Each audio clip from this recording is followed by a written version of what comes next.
Hey guys, it's Elizabeth from Living Vibrantly. This is part 2 of our IVF journey, and I'm not going to go through the whole background again. So, if you're seeing this, if you're not in the IVF journey or fertility journey playlist on my YouTube channel, go and find that playlist so you can get the background because I'm kind of starting the middle of the story. But um, the reason, but before I dive into the latest news, I just want to say, the reason I'm going into all this detail is because I really believe that I believe in the power of stories to help people. And from the time that we started going down this path to even now, there are so many like internet forums and chat rooms and message boards and even like hashtags that are full of acronyms and numbers. But it's so hard to get a sense of what is it really like to go through this. So if you are listening because you are struggling with some of these issues, I'm not saying that all of this is necessarily going to apply to you. Everyone's journey is really, really different. That's what I've realized when it comes to infertility. Your own experience is going to be so specific depending on what the problem is, what the treatment is, what drugs you're given, how much time it takes, how much it costs, if there's insurance involved. Like there are so many variables. So it's not like there's one universal experience, but there are some parts of it that are universal. So what I'm going to be talking about in this video is our first round of IVF. And if you don't know what that is, IVF refers to, it's in vitro fertilization, but a lot of people were thinking, okay, you went through IVF, like what's the deal? Why aren't you pregnant? Well, IVF just refers to the part up to fertilization. So it's literally the fertilization of the eggs and they become embryos in the lab. So now our embryos are frozen. We got 2 of them. Yay! Isn't that amazing and exciting and a miracle? That's how I feel about it.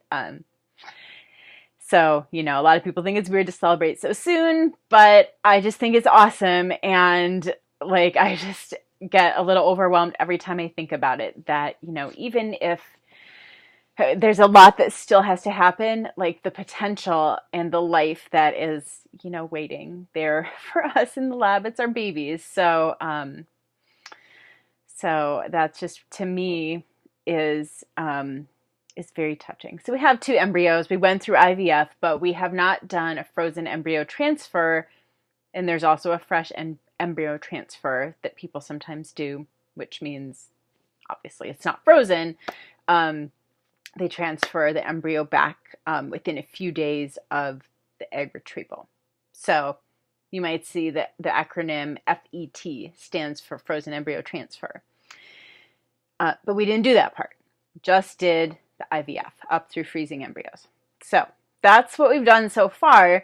I'm going to tell you about the journey leading up to that. And I think the last video I did, I had my baseline appointment where I thought we were going to be starting the drugs and then we didn't. It was like big timeout. So I'll tell you about that. And then about when we actually did get to start and the process of egg retrieval. And then we are about to start round 2 of IVF. I always hate talking about this. It's like such a private, personal detail that I would never talk about. But all of a sudden, it's like you just got to get really real. Our next cycle is starting as soon as I get my period because it's not like you can schedule it on a calendar. You start, when your hormones dictate that it's time to start. So that's what we're waiting for. And it's probably going to be in less than a week. So I'm getting my drugs overnighted, shipped to me. I'll tell you more about that, but I'm getting ahead of myself. So last time I went to my baseline visit, and this again was our first round of IVF, and I was really, really nervous, didn't know how the drugs were going to affect me. Like everything was new. There were so many things that they just don't tell you about, little details, and it was just all really getting to me. I was like, okay, finally, like we're here, we're going to be able to start. So I went and got the ultrasound on what was supposed to be day one, because I started my period, and they found an ovarian cyst, just fluid filled, not like a tumor or anything, but it's just a cyst. And I guess this is what, when the egg is mature, it gets a fluid filled sac around it. And then sometimes when you don't get pregnant, you still have that fluid filled cyst that kind of hangs around. And, this is not anything that had ever been observed in me before. It was new. And because of that, the doctors thought there was a good chance that it would go away on its own without doing anything. They can go in and aspirate it with a needle, I assume. But they didn't really recommend that. They just recommended to wait and see. So they put me on birth control, which essentially kind of suspends what's going on. Because otherwise, if I hadn't gone on birth control, then my body would have started to form a new follicle, like a new egg that's maturing that month to potentially be fertilized. And they didn't want that to happen because they want to control that process. And they wanted me to inject a whole bunch of drugs so I get more than one egg in the same cycle. So they just suspended it all by putting me on birth control. So I think I'm trying to remember now, I think I was on birth control for 2 weeks. So I went and that appointment where they said, nope, you're going to wait. Then I went back again. Same thing. The cyst was not shrinking. In fact, it was a little bigger a week later. So then, we had cleared our calendar, not traveling anywhere, because you can't, you have to go to the doctor on a regular basis. And like I said, you don't know when that day one is going to be until it happens. So you kind of just have to clear your schedule, or at least be prepared to cancel whatever plans you do have. So we had cleared our schedule and thought we knew when we were going to start. And then you can kind of calculate approximately when the egg retrieval procedure is going to be. And then you kind of know when it's going to be over, except, this really threw a wrench in it. So, they told me, okay, hang on. I want you to come back, go on birth control, come back in a week. So then I came back in a week. They said, come back in another week. And this is all on Saturday morning, going to the doctor every Saturday morning. So the third time, so this is the third Saturday. So I would have already been 2 weeks in if we had started when I thought we were going to start.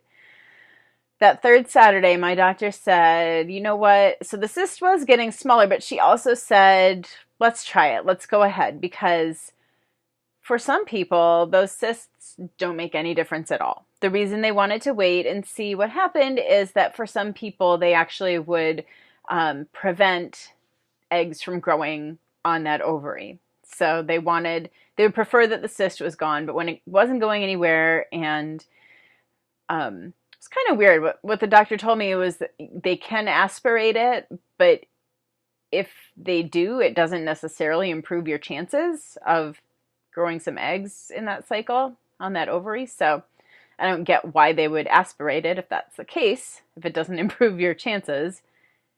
So there's a lot of things that I just chalk up to, okay, you can only ask so many questions, and I'm probably not going to understand the process completely. So that was one of those things. But anyway, it was starting to get a little smaller. The doctor said, let's go ahead, let's see what happens. And I started on Follistim. I think I stopped birth control, and the next evening, Sunday evening, I started on Follistim. And it was the maximum dose. It's funny how we forget these details. I think it was 375. I should log into my online fertility portal so I can tell you all of these details as we're going. But I'm going to keep going as I log in here. Yeah, so maximum dose of Follistim, 375 IU. Gosh, okay. I know we also started Lupron. I'm going to look up the days for you because I know that's an important detail for a lot of people. But basically what Lupron does, it suppresses estrogen. And I've seen it compared to that it throws your body into menopause artificially. So this is one of the drugs that's used to treat endometriosis and stop the symptoms and stop it from progressing. Some people just go on Lupron for that reason. And it's also used to suppress estrogen. And then the Follistim is follicle stimulating hormone, which is what makes you grow lots of eggs and makes them grow big. All right, here we go. Fertility portal, and I'm going to tell you guys exactly.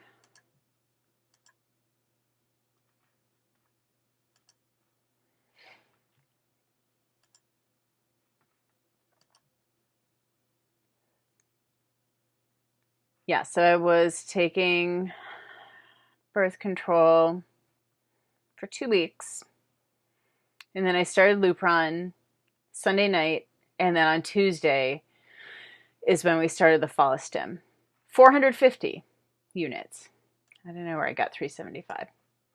I think that's how much is in one vial. Anyways, 450 I was told was the maximum dose, and that is because of my hormone levels, that I essentially was kind of in like a premature, almost premenopausal state with just my hormones. So that, is probably part of why we're having trouble getting pregnant. So continue that for, so we ended up taking the Lupron for 14 days. And then the Follistim was 3, 6, 9, 12 days. And if that's not the maximum number of days, that was close. So I was returning for monitoring visits on, so remember I started, the baseline visit was on a Saturday, and then I came in again on, it was Sunday morning of July 4th weekend to have the follicles measured. And they didn't record it. Oh, that's interesting, but it doesn't matter anyway. I'll tell you why I say that. And then I had them measured again. So that was Sunday, then came in again the following Friday, and then Sunday. And then we took the trigger shot Monday night, and my retrieval was on a Wednesday. So at each of those monitoring visits, which I had 3 of them, they do an ultrasound, they see how many follicles there are, and they measure them as they get bigger. So that first monitoring appointment, I remember how relieved I was because the doctor went in with the ultrasound wand, and she just went, okay, 1, 2, 3, 4, there they are. And, same on the other side. And then the following week, I was told I had a total of 10 eggs. So that was really, really exciting because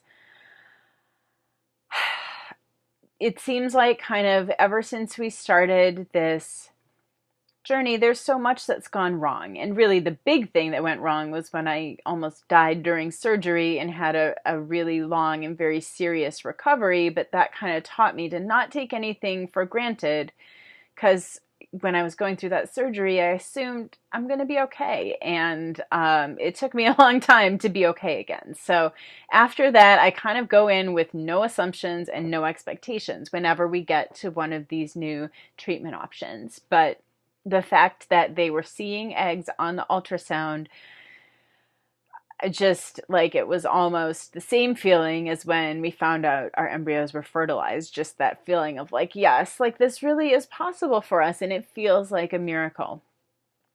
So then what ended up happening, like I said, we had 1 visit where they first saw the eggs, then 2 visits where they measured them, and finally the doctor said, okay, they're getting big enough where we really need to harvest them, and that's when you do the trigger shot. It's called Ovidrel. I did 2 of them, and you have to do it at exactly 10:30 p.m. If you're off by more than 15 minutes, you have to call and reschedule your egg retrieval procedure. It's just that precise. And it's kind of crazy because like there's so much of this that is unpredictable. Like you have to have those monitoring visits because the way everyone's body reacts to Follistim is so different. Some women grow tons of eggs and they grow really fast. And so you have to trigger early and harvest early. I did the maximum number of days and we still only got 3. I know I said 10, I'll tell you what the reason for the discrepancy. But so there's like that much variation. But when it comes to the trigger shot, everyone's the same. They know exactly. And it's so, so predictable that you have to do it at the right time and you have to show up for your procedure at the right time. So I think it was, well, it doesn't say in here what time the procedure was, but I think I had to be there at 8:30 and the procedure, I don't know, it's 35 hours later. So it must have been 9:30 a.m. I don't know. No, that's not right. Yes, it is. Okay, 35 hours because 36 would be 10:30 a.m. Yeah. So, egg retrieval. So I go in thinking that I still have 10 eggs. And as far as surgeries go, it kind of wasn't a big deal. I was really, really nervous about it because the last time I had surgery, now granted, it was a lot more invasive of a procedure, but I had abnormal bleeding and really a lot of complications. So I was not looking forward to anything surgical. But, this was like just, don't eat or drink anything after midnight. Like I didn't have to clean out my intestines or anything like that. I had been on a special diet, so totally soy-free diet the whole time I was using the medications, like soybean oil, soy lecithin is in a lot of things. Like Cliff Bars have soy protein. Soy protein is everywhere because it's cheap. So that was kind of tough. I didn't eat in restaurants at all because I just didn't know if they might be using soybean oil. And when we're paying as much as we did for medications, you don't want to do anything that's going to interfere with their doing what they're supposed to do. So soy is or contains phytoestrogens, which mimic estrogen in the body and mess with your hormones. So probably not a great thing to be eating under any circumstances, but especially when I was on fertility meds, I completely avoided it. And, even like Starbucks pastries got soy lecithin in them. So no more s'mores bars during this time. And I really changed the way I eat quite a bit. Because like the other thing is that being on a special diet, I there was a lot that I couldn't eat that is a natural anticoagulant. So any foods that have anti-clotting properties, it's kind of normally a good thing, right? Because it protects against stroke, but not in this case. And I'm going to look up the list I made of these foods for you guys. So the one I remember for sure is garlic because I eat a ton of garlic and I had to cut it out completely. Certain supplements. So fish oil, glucosamine, ginkgo biloba, chamomile, echinacea, bilberry, vitamin E. So because of the ginkgo, I couldn't have Shakeology. And then also foods. Now these are things that they're supplements, herbs, spices, but I think of them just as, food ingredients. Garlic, ginger, cinnamon, cayenne pepper, and licorice. Who thinks twice before having some licorice candy if you like it? But these are things that can keep your blood from clotting, interfere with platelet action. So I avoided all of this stuff. I think I found out pineapple was also on that list too. I don't eat a lot of pineapple, so but that was one of the ones I added to the list to avoid. So there was a lot that I couldn't have. Like I eat a lot of cinnamon and garlic. So I was a little more relaxed with what I was eating. But then other things that I would usually eat as treats, I also couldn't have, like restaurant food, Indian food, tons of ginger and garlic. Couldn't have that. So even, I was a little more lax with like carby treats essentially because, oatmeal with cinnamon is something I eat a lot. Well, I couldn't have cinnamon. I was kind of bored with oatmeal, just plain. So, but like I said, a lot of the things that I would have substituted were out anyway because of the soy. So, special diet. I was on a special diet for a long time, really, really nervous about this surgery. And because of the delay in when we started, I actually was on a special diet for, well, it was 6 weeks. It felt like a lot longer.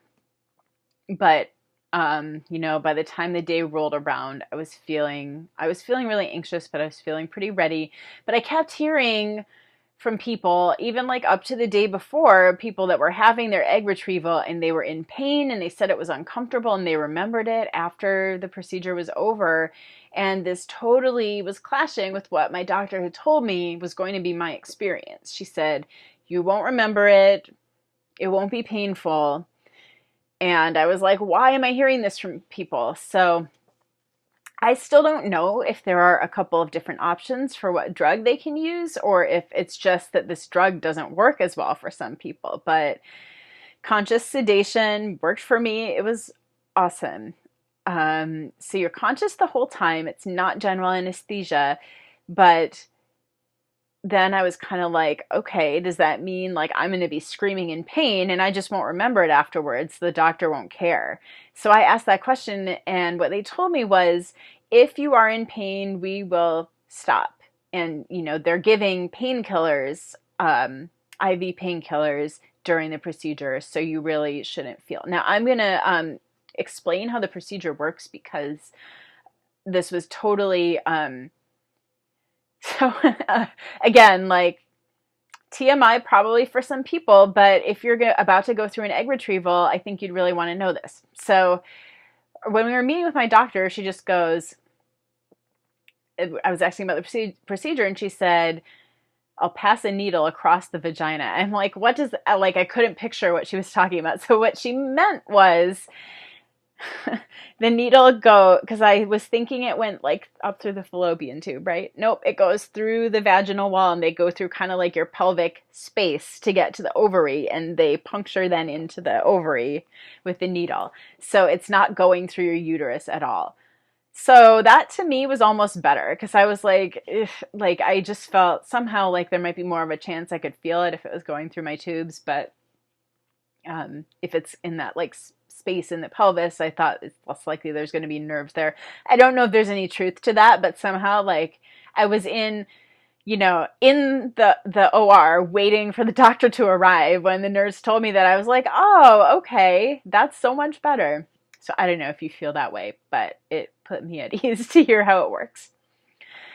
So, yeah, back up a second.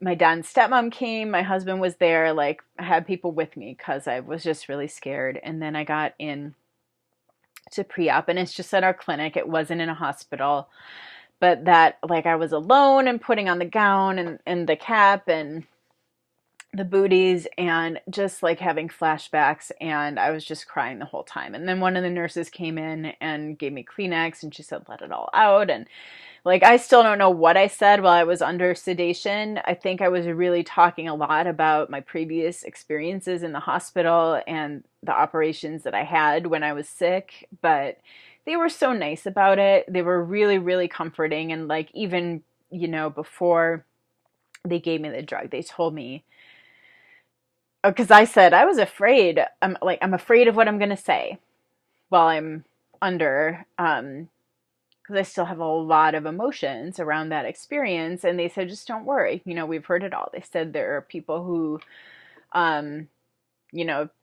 talk about like their legal agreement with their surrogate during, during the procedure. Like, we've heard it all. Don't worry. We can take it, essentially. So I don't know. I don't know what was said.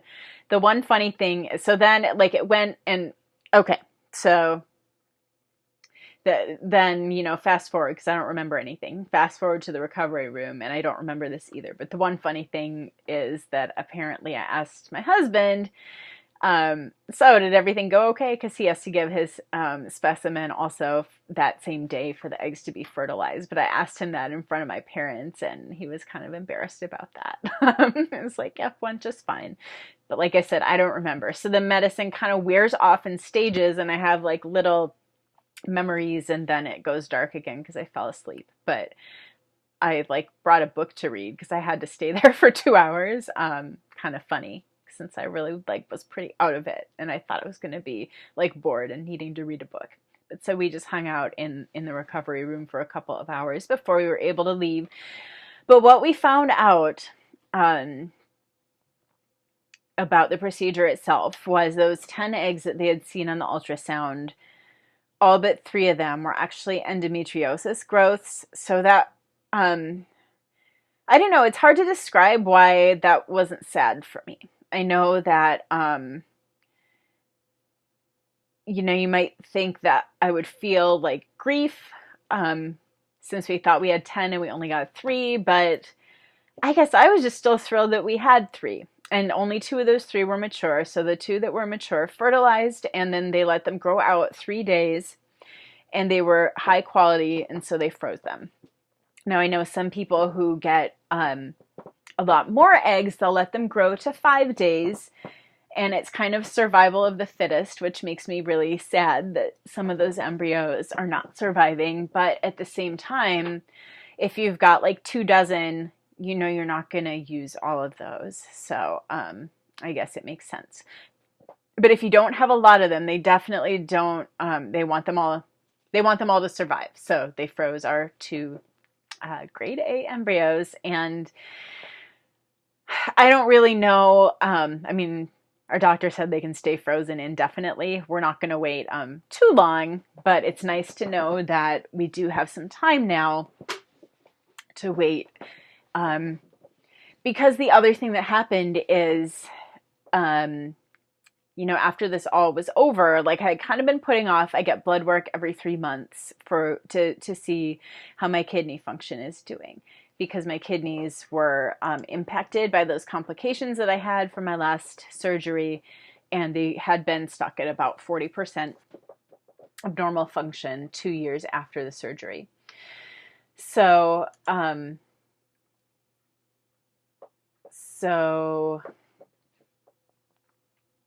late July. So this is like about 2 weeks after the egg retrieval. I really wasn't expecting much. Kidney function stalled out the last like 6 to 9 months. Well, it improved. I got the results and it improved. So this was the real miracle. I mean, this is where it really just feels like after so much bad news, we're finally getting good news. And so, we had been thinking, okay, with only 40% kidney function, it would probably mean that I would need to use a surrogate to avoid endangering my own health. But we were really, really still holding out hope that even 2 years later, my kidneys would improve. And I'll do a repeat test, I guess, in October, and hope that we get similar results, or maybe even better, that it wasn't just a fluke. But this is really giving us hope that, I mean, first of all, using a surrogate, if you think IVF is expensive, using a surrogate is way more expensive. So, and I also want that experience of pregnancy. I know that just that kind of like physical closeness as like your child's first awareness is developing is so monumental to me. I just want to be part of that. And of course, if I can't, then so be it. But if there's any way we can do it, I want to. So that was the big news. And I can't remember why I was talking about that, but we're about to start the next round of IVF. Oh yeah, because we have our 2 embryos frozen, and we kind of didn't know what the next step was going to be. Like, how long do we wait to see if my kidneys improve? When do we start looking into using a surrogate? Can we even afford it? Do we just look at adoption? Like, kind of where we stand with that was a big question mark. And it's nice to know that, we have some chance of actually me carrying our babies. But so we have 2. And our chances, if they were to transfer 2 of them back, our chances of having a live birth are only 25%. That's the chances for everyone, not just for us. Even if it was a surrogate with a history of, healthy pregnancy and birth, the chances are no greater. So that's just a fact. 75% of all embryo transfers do not succeed. And, obviously it's still heartbreaking if you miscarry or never become pregnant in the first place after an embryo transfer. But I just feel like we have to go into it with our eyes open. And so that's why we're doing another round, is to try to get more. Pretty sure this is the last round we'll do because it's getting extremely expensive. They switched me to a different drug protocol. So it's going to be, instead of Follistim, it's Gonal-F, but those are, different brand names for the same drug from what I understand. And then no more Lupron. I'm doing Menopur and Cetrotide. So stay tuned to hear about those and how they work and what it's like to be on them. With Follistim and Lupron, with the Lupron, I felt super anxious for the first day. And then after that, I was fine. I didn't really have side effects other than I noticed I felt I just felt like I needed to eat more. And not only that, but when I got hungry, it was like the world was ending. And I've talked to people who said that that's what it's like being pregnant too. So I don't know if it's kind of the same hormones. But as soon after the transfer, once I recovered and felt normal again, that feeling was just gone. So it was crazy. I couldn't go shopping without taking a snack with me. Obviously I could buy something, but it was I couldn't think about anything. I really felt like I was going to die. And it wasn't even that I was extremely hungry. It just felt very urgent. I needed to eat something. My blood sugar was crashing. So maybe that's what it was. Maybe the meds affected my blood sugar, but I was kind of starting to think all right, something's wrong here. Am I pre-diabetic? And then, going off of the meds, it just completely resolved. So that was what I noticed with the 2 weeks of Follistim and Lupron. And I'll report back to you as we start, hopefully in a week or so, on the new protocol and what that is like. But if you have any questions at all, please send me an email or a comment below this video.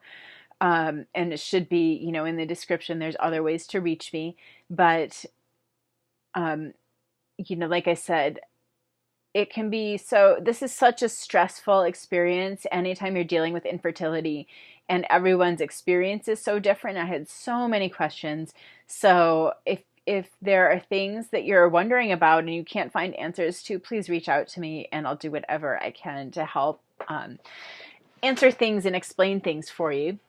Thanks for listening. Thanks for your interest. And if you're interested at all in what I normally offer on this channel, aside from my video blogs about fertility, that's fitness tips, nutrition tips, wellness coaching. So subscribe to my channel. Email me to subscribe to my newsletter if you're more interested in those things. Talk to you later.